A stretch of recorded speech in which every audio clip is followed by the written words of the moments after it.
미우라 아야코의 이야기 가운데 그런 이야기가 있잖아요. 이 주인공이 가게를 운영할 때 물건을 가게에다 다 갖추지 않았어요.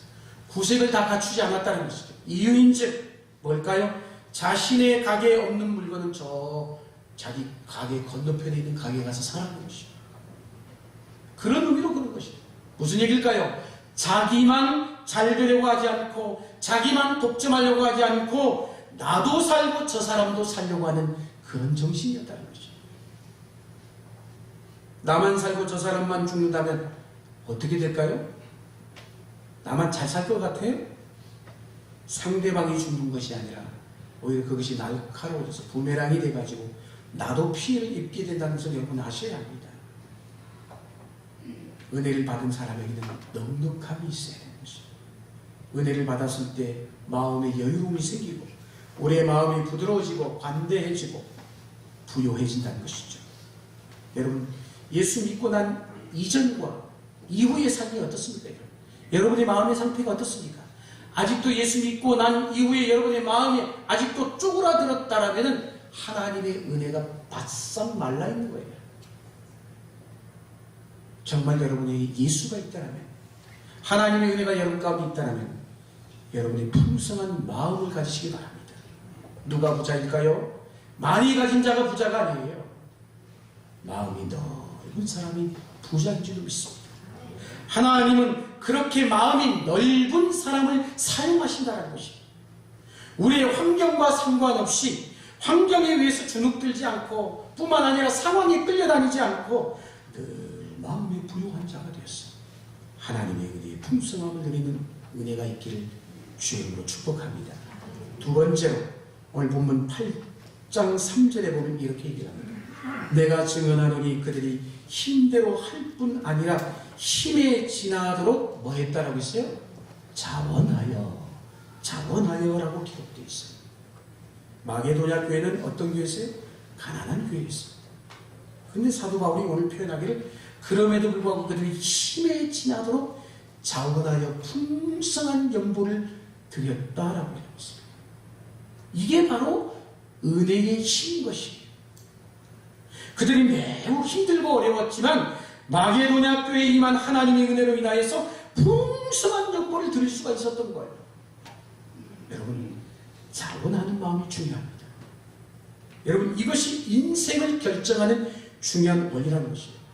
누가 시켜서 억지로 하는 것이 아니라 그냥 스스로 기뻐서 즐거워서. 세상에는 두 부류가 있잖아요. 겉으로 보기에는 열심히 하는 것 같은데 억지로 하는 사람이 있습니다. 먹고 살기 위해서 어쩔 수 없이 직장에 가도 그냥 직장의 일들이 내가 먹고 살려니까 할 수 없이 하는 것, 하지 않을 수 없으니까 그런 인생을 살아가는 분이 있습니다. 그런 반면에 내가 이 일을 왜 해야 되는지 그 일을 하는 이유를 알고 기쁨으로 하는 인생이 있다는 것입니다. 여러분은 어떤 인생을 살기 원하십니까? 이 두 사람은 아무리 같은 일을 한다 해도 결과는 전혀 달라지게 되어 있어요. 우리가 자원함으로 하나님의 일을 감당할 때 우리의 삶과 우리의 인생 가운데 기적과 역사가 일어날 줄로 믿습니다. 한 사람이 배를 타고 가다가 물에 빠졌잖아요. 우리가 잘 아는 유머 가운데 하나이죠. 근데 어느 사람이 물에 빠지니까 그 사람을 구한답시고 빨리 뛰어들었죠. 그 사람을 구했습니다. 그래서 사람들이 막 박수치면서 칭찬했어요. 근데 정작 그 사람이 물 위에서 물 밖으로 나오는데 표정이 별로 좋지 않아요. 이유는 누가 나를 밀었어? 누가 자기를 밀었냐 이거예요. 화를 내는 겁니다. 자기 의지가 아닌 누군가에 의해서 어쩔 수 없이 바다에 들어갔다 나온 사람의 반응인 것이에요. 그 사람은 한 사람을 구해내는 귀한 일을 했는지 모르지만 자원해서 한 것이 아니라 억지로 한 것입니다. 결코 박수칠 만한 일이 아니라는 것입니다. 마게도냐 교회는 환난 가운데 있었습니다. 극심한 환난. 그런 가운데 어떤 마음이 일어났다고? 결코 일어날 수 없는 자원하는 마음이 일어났어요. 왜? 그들에게 하나님의 은혜가 임했기 때문입니다. 하나님의 은혜가 임해야만 가능한 일이 그들에게 일어난 것입니다. 다윗이 시편 52편 12절에 보면 이런 얘기를 하고 있죠. 뭐라고 얘기합니까? 주의 구원의 즐거움을 내게 회복시키시고 자원하는 심령을 주사 나를 붙드소서 합니다. 다윗은 구원의 즐거움과 자원하는 심령을 주시옵소서 하나님 앞에 요청했던 것입니다. 여러분, 그래서 우리가 믿음 생활하는 데서 가장 중요한 것 가운데 하나가 뭐냐? 신앙 생활하는데 결코 우리는 구원의 기쁨, 구원의 즐거움을 잃어버리면 안 되는 것입니다. 늘 구원의 감격이 있어야 되는 것입니다. 구원의 즐거움 안에서 왜? 그 구원의 감격 안에서 뭐가 나오기 때문에 자원하는 마음, 자원하는 심정이 나오기 때문에 그런 것입니다. 그런데 이 두 가지가 흔들려 버리면 신앙생활이 위험천만한 것이 되는 것이죠. 그런데 다윗이 죄를 짓고 나니까 이게 사라져 버린 것이, 구원의 즐거움, 자원하는 이 심정이 사라져 버리니까 그게 사람이 사는 것이겠어요? 그래서 다윗은 시편 52편에서 하나님 앞에 간절히 참여하며 회개하고 난 이후에 잃어버렸던 이 두 가지를 간절히 구했던 거예요. 하나님, 주의 구원의 즐거움을 내게 회복시키시고 자원하는 심령을 주사 나를 붙드소서. 우리의 고백이고 우리의 기도가 되어야 될 줄 믿습니다. 억지로 하는 여러분이 되지 않기를 주의 이름으로 축복합니다. 억지로 하는 마음이 여러분 가운데 사라질 수 있기를 바랍니다. 어쩔 수 없이 얽히고 설켜서 할 수 없이 하는 인생은 불행한 인생인 것이에요. 공동체를 움직이는 것은 철저히 자발적인 헌신인 것입니다. 무엇이든지 어쩔 수 없이 하는 것이 아니라 기꺼이 내가 좋아서 하는 성숙한 저와 여러분이 될 수 있기를 주의 이름으로 축복합니다.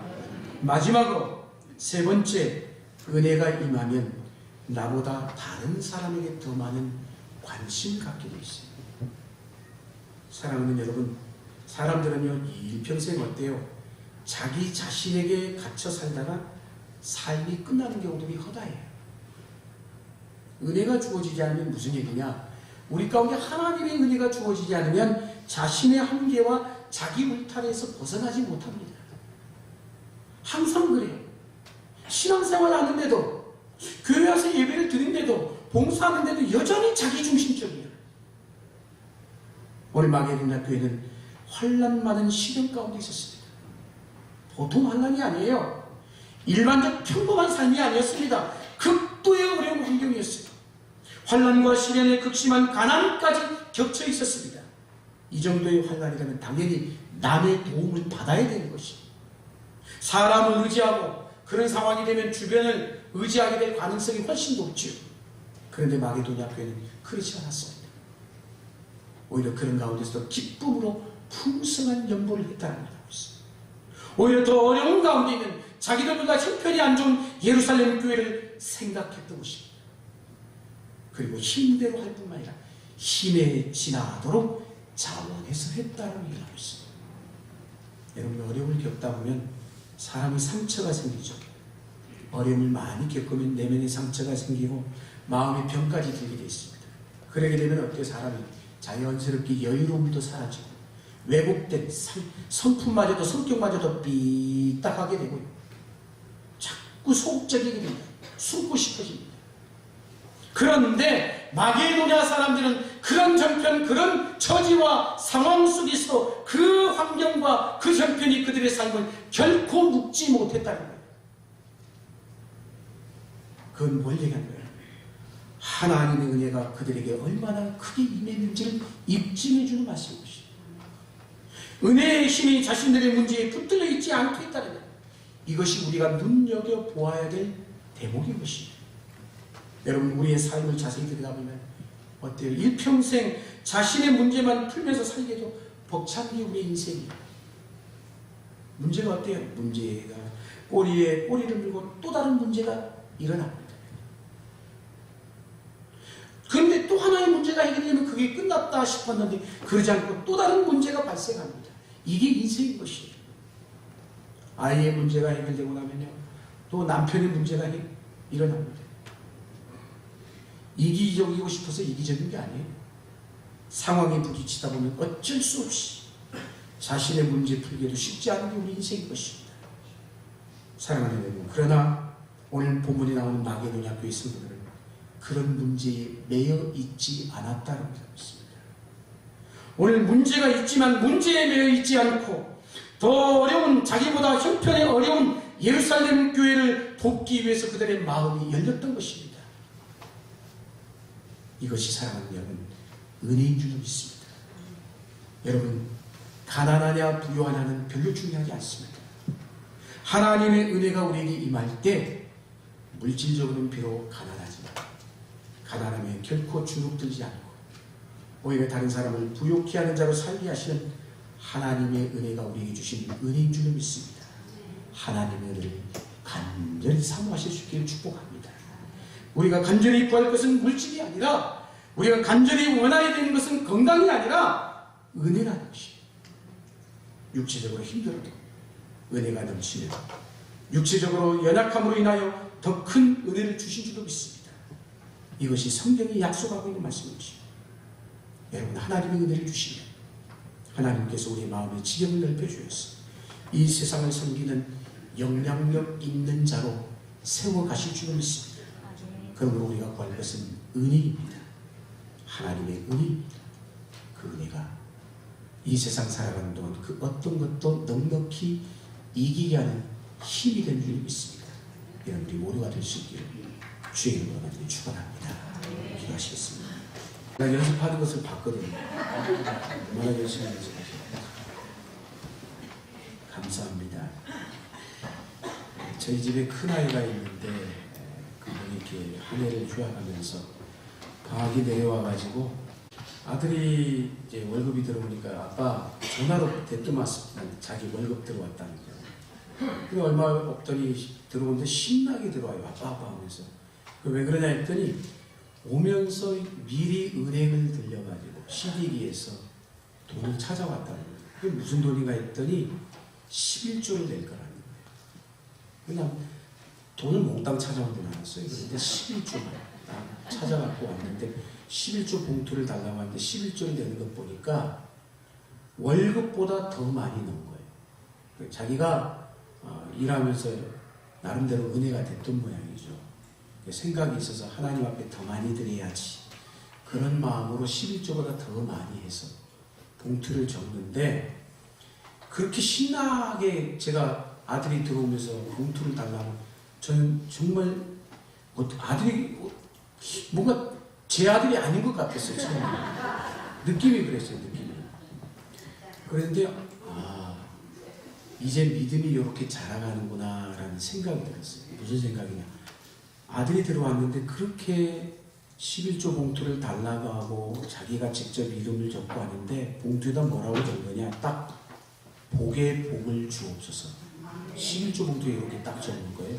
그래서 아들한테 그랬어요. 아들아, 11조의 봉투에 그렇게 적는 건 내가 처음 봤다. 감사한 봉투에 적는 건 내가 봤는데 11조 봉투에 그렇게 적는 건 처음 봤다.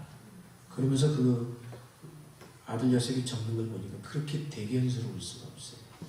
자기가 기뻐서, 자기가 좋아서. 야, 안 아깝냐? 11조가. 안 아깝다는 거예요. 난 아까울 줄 알았거든요. 그 얘기 들으면서 야, 우리 이제 큰아이가 믿음이 이렇게 자라가는구나 이런 생각이 드는 거예요. 여러분, 믿음이 자라간다는 건 다른 말로 바꿔서 표현하면 뭐예요? 그 마음에 은혜가 들어가는 것이에요. 은혜. 사랑하는 여러분은 이 세상 살아가면서 믿음의 성도로서 어떤 힘으로 살아가십니까? 세상 사람들과 예수 믿는 사람들이 다른 게 뭘까요?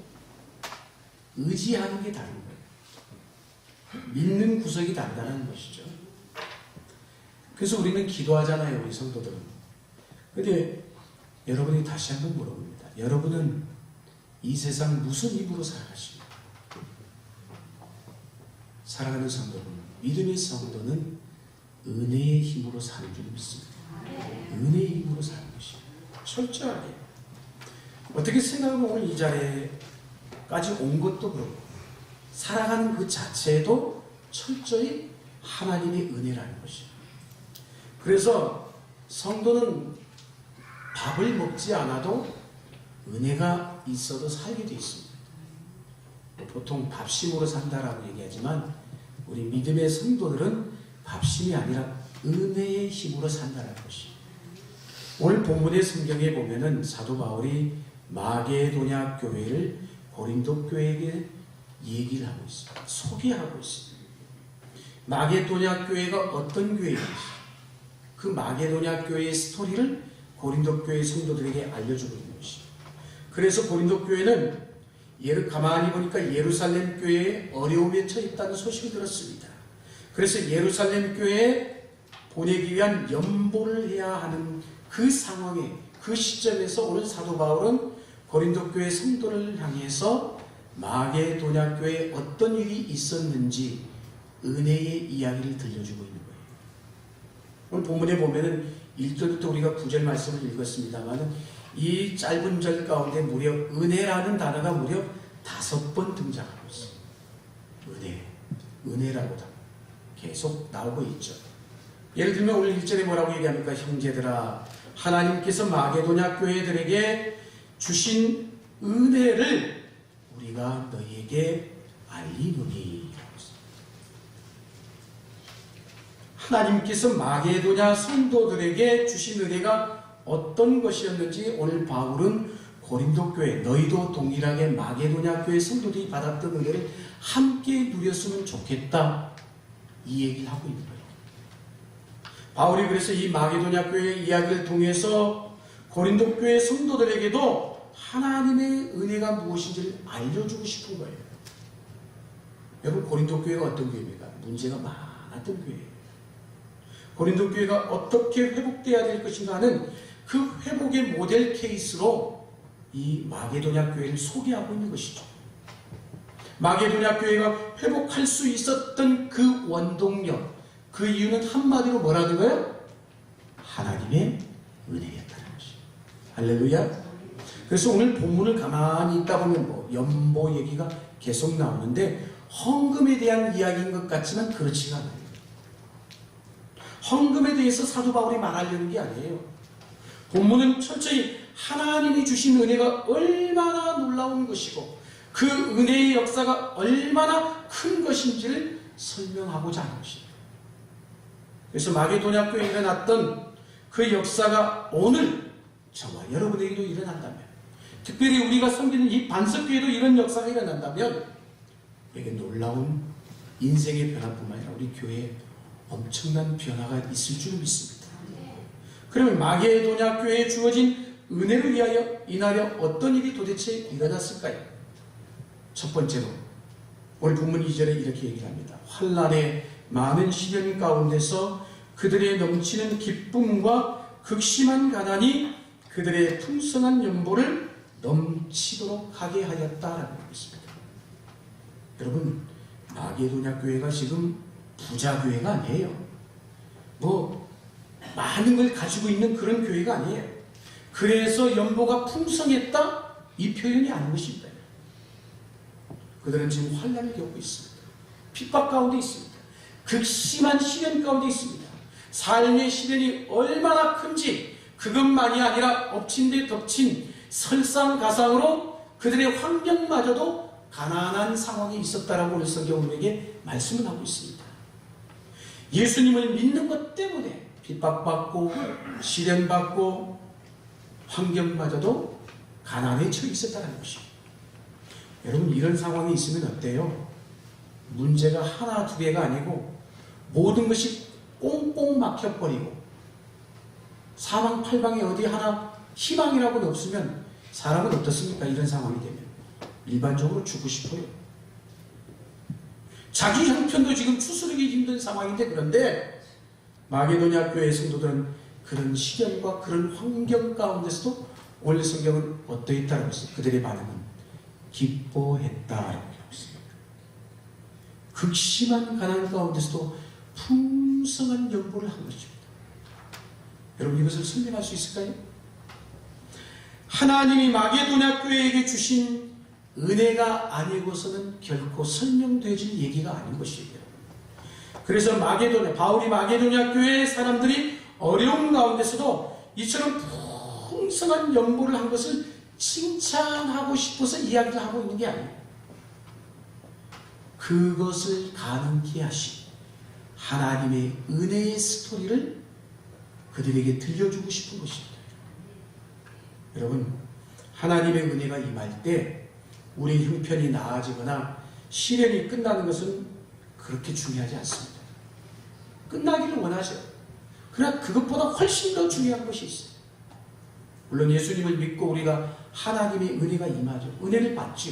그러나 그 은혜가 임하면 시련이 끝나고 안 되는 일도 잘 되고 돈도 더 잘 벌게 되고 형통하게 되고 그럴까요? 그럴 수도 있고 그렇지 않을 수도 있어요. 믿는다라고 해서 다 형통한 게 아니에요. 그럴 수도 있고 안 그럴 수도 있다는 것입니다. 그러나 분명한 것 하나는 우리 가운데 하나님의 은혜가 임하면 어떤 일이 일어나요? 우리의 마음이 풍성해지게 된다는 것입니다. 할렐루야. 마음이 넉넉해진다는 것입니다. 마음이 부유해진다는 것입니다. 하나님께서 마게도냐 교회에 주신 은혜의 특징 가운데 하나가 뭘까요? 그들이 극심한 시련과 환난 속에서도 그것에 결코 좌지우지 되지 않고 짓눌리지 않을 뿐만 아니라 오히려 자기들보다 더 연약한 사람들에게 풍성한 연보를 했던 겁니다. 무엇을 통해서? 하나님의 은혜를 통해서 그들의 마음을 부욕해 하신 것입니다. 은혜는 그런 의미에서 환난 중에 빛을 발하게 되어 있습니다. 좋을 때는 잘 몰라요, 여러분. 가난해지면 삶이 어때요? 궁색해지잖아요. 삶이 궁색해진다는 것은 다른 말로 표현하면 뭘까요? 마음도 쪼그라들게 되어 있습니다. 그런데 여러분, 돈이 없는 게 문제가 아니에요. 돈이 없는 것 때문에 그것으로 인하여 무엇이 더 큰 문제일까요? 내 마음이 궁색해지고 쪼그라드는 게 더 큰 문제인 것입니다. 마음이 쪼그라들면 어떨까요? 무슨 일을 하든지 소극적이게 되어 있습니다. 굉장히 소극적으로 변해요. 뭐든지 부정적이고 그렇게 변하게 되어 있습니다. 그러나 적어도 하나님의 은혜가 임한 성도는, 믿음을 가진 성도는 물질이 있든지 없든지 그 물질의 유무에 따라가지고 우리의 마음이 요동치지 않는다는 거예요. 우리의 마음은 철저하게 무엇에?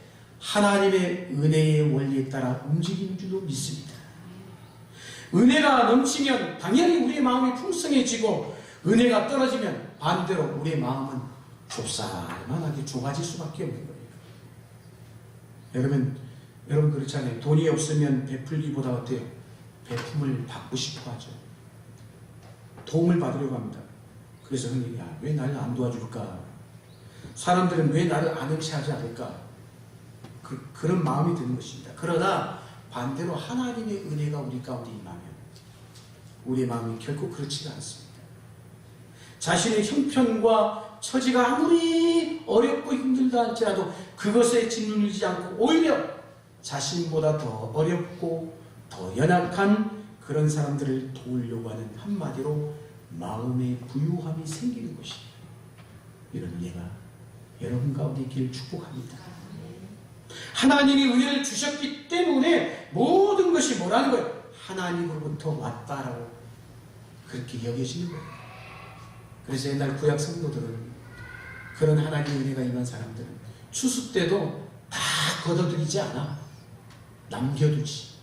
그러나 반대로 하나님이 나에게 주신 은혜가 하나도 없다라고 생각하는 사람은 어떨까요? 하나님의 은혜가 떨어진 사람은 몽땅 긁어가려고 하는 정신이 있어요. 하나도 남기지 않으려고 한다는 것입니다. 그건 은혜 받지 못한 사람의 모습인 것입니다. 그래서 우리가 잘 아는 일본의 작가, 핑점의 작가,